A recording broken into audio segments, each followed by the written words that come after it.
నమస్తే the nine news కి స్వాగతం. దివంగత మహానేత మాజీ ముఖ్యమంత్రి వైఎస్ రాజశేఖర్ రెడ్డి వర్ధంతి సందర్భంగా పార్వతీపురం మన్యం జిల్లా సాలూరు పట్టణంలో గల రాజశేఖర్ రెడ్డి విగ్రహానికి పూలమాల వేసి నివాళులర్పించిన మాజీ deputy CM Peedika Rajendra. YS Rajasekhar Reddy రాష్ట్రానికి చేసిన సేవలను ప్రజలు ఎప్పటికీ మరచిపోలేరని, ఆయన ముఖ్యమంత్రిగా ఉన్నప్పుడు ప్రజలకు అనేక సంక్షేమ పథకాలు ప్రవేశపెట్టి ప్రజల గుండెల్లో చిరస్మరణీయులుగా మిగిలారని అన్నారు. వర్ధంతి అనుకోము, జయంతి కింద లెక్క. ఎందుకంటే రాజశేఖర రెడ్డి గారు అమరుడు, ఆయన మరణం లేదు. ఆయన ఆరోగ్యశ్రీ పార్టీ చెప్పినట్టుగా అందుకని చెప్పినట్టుగా ప్రపంచంలో ఎక్కడ కూడా ఆరోగ్యశ్రీ లేదు.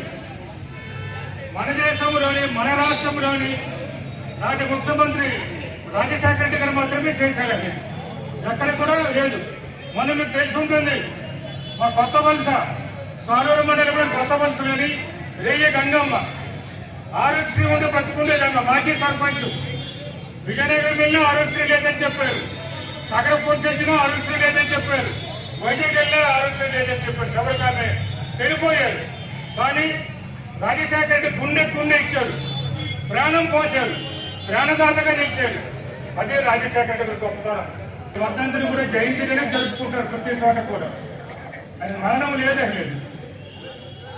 కాబట్టి అటువంటి మహనీయుడి గురించి ఈరోజు మనం నివాళులు అర్పించడానికి, పుష్పాలు అర్పించడానికి, నీరాజనం పలకడానికి, శ్రద్ధాంజలి ఘటించడానికి వచ్చిన వైఎస్ఆర్ కాంగ్రెస్ పార్టీ నాయకులకు, ఉమ్మడి ఆంధ్రప్రదేశ్ లో ముఖ్యమంత్రి కాకముందు రైతుల పరిస్థితి ఏమిటి ఒకసారి ఆలోచించండి.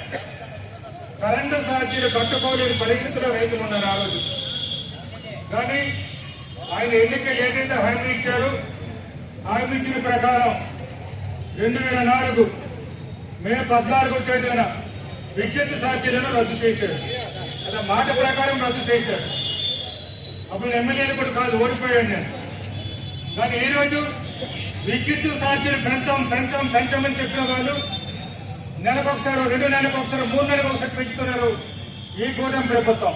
అదే రాజశేఖర రెడ్డి గారి పాలనకి, జగన్ పాలనకి, ప్రస్తుతం చంద్రబాబు పాలన కూడా తేడా చూసుకోండి.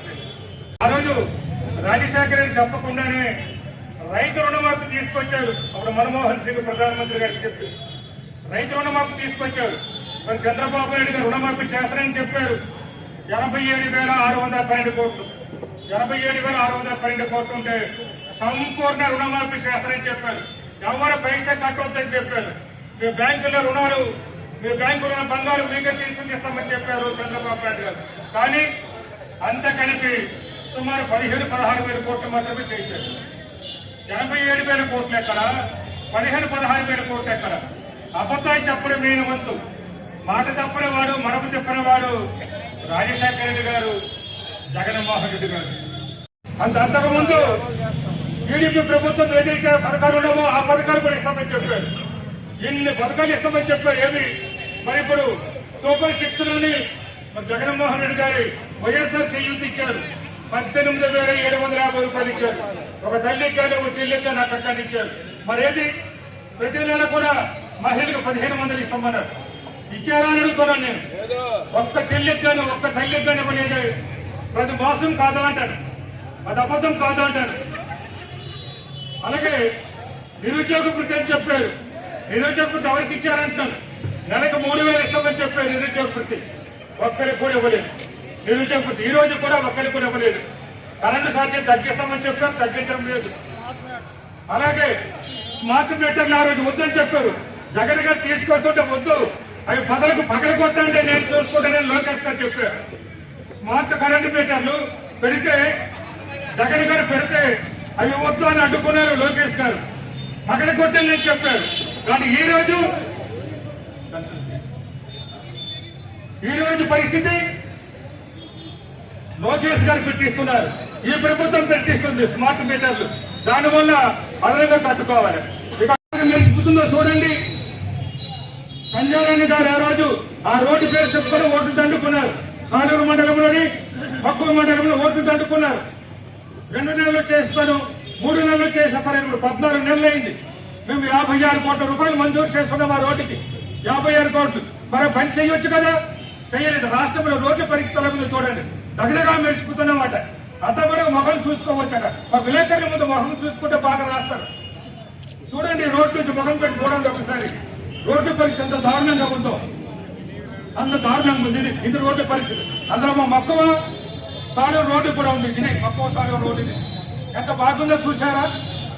ఆ రోజు మేము బాగు చేయలేదని చెప్పారే. మొన్న నా గురించి కూడా మాట్లాడారు. నేనేమి చేయలేదు. నేను ఆ రోజు ఛాలెంజ్ చేశాను, ఈ రోజు కూడా ఛాలెంజ్ చేస్తున్నాను.